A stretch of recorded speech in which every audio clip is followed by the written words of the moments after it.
straight undefeated regular season. As the coach that started this program 10, 11 years ago, what does it mean to have an accomplishment like that? Well, I definitely didn't think that was going to be in our cards when we started the program in 2012, that's for sure.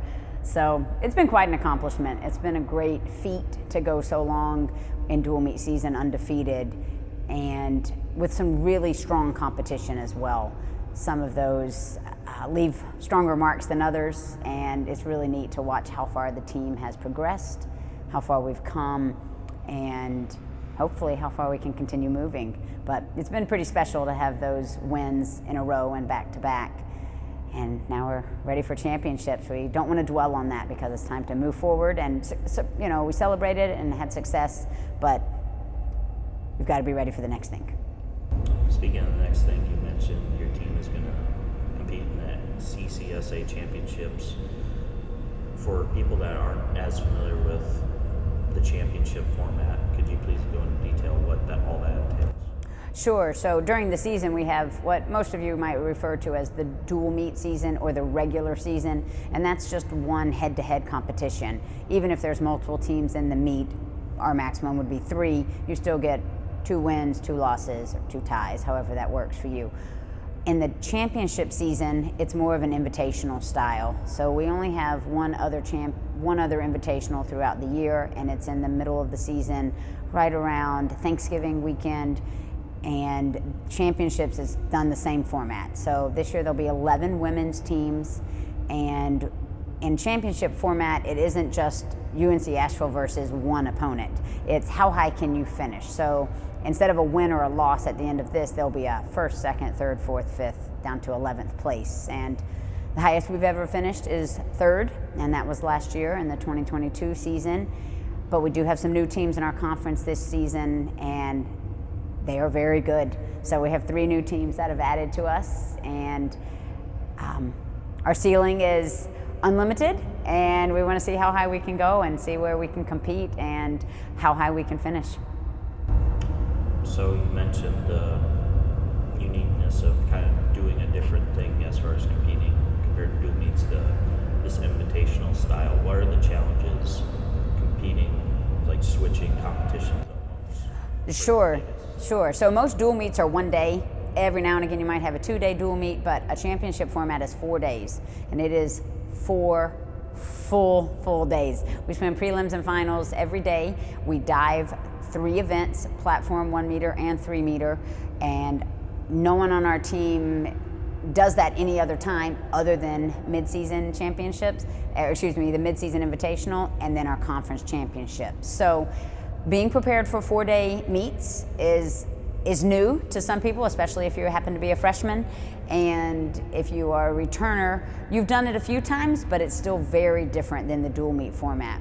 The other big change in championship format is you swim every single event. And by you, I mean the team. The team participates in every event.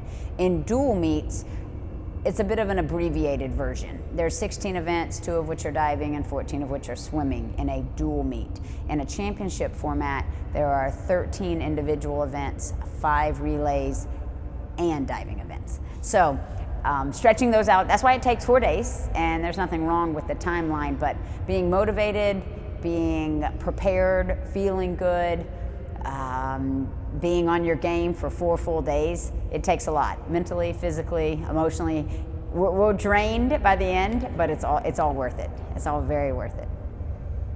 So heading into these championships, do you have any student athletes or event groups in mind that you're really excited to see what they can do on a conference level? Yeah, I have a few actually. So first I want to touch on our divers. So Coach Matthew, this is his 2nd year with us, and he's done some phenomenal things with our divers. This year we have 2 freshmen, a sophomore, a junior, and a senior. So to have all 5 of those ladies competing, that's our largest diving squad we'll ever brought to conference champs. That's going to be a lot of fun to watch them succeed and cheer for one another and be successful. And our divers are very supportive of their swimmers as well, so it's nice when everybody gets behind and supports each other. Another group to really watch out for, this championships is always a pretty special opportunity for the senior class. So this year we have 9 senior class members, and we also have our team manager as a senior class member. So it's going to be pretty fun as we watch them compete their last event, whatever that is, whether it's in the pool or on the boards.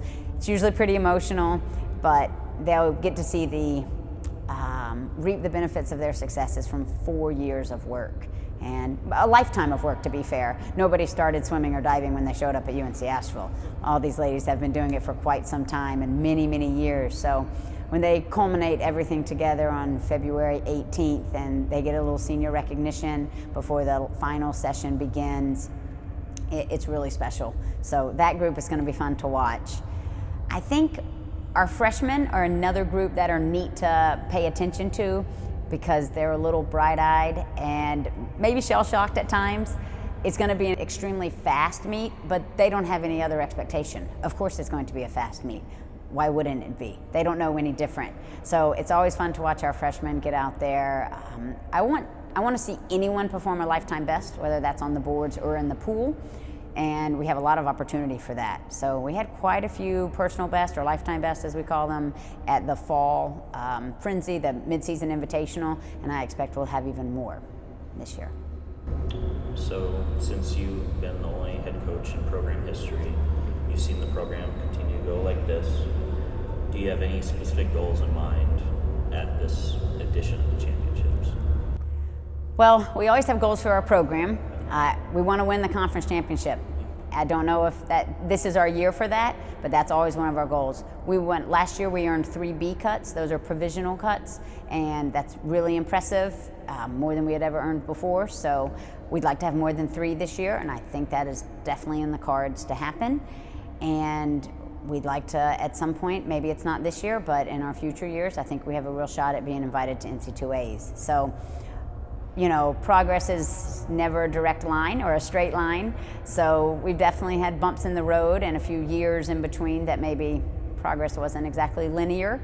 However, we're really excited of where the direction is heading now. And it doesn't mean it'll never dip again, but we're really appreciative of the support we're getting and the enthusiasm of this team and everyone around the swimming community who's really helping it move in that positive direction. And let's see where we can do it, because the sky's the limit.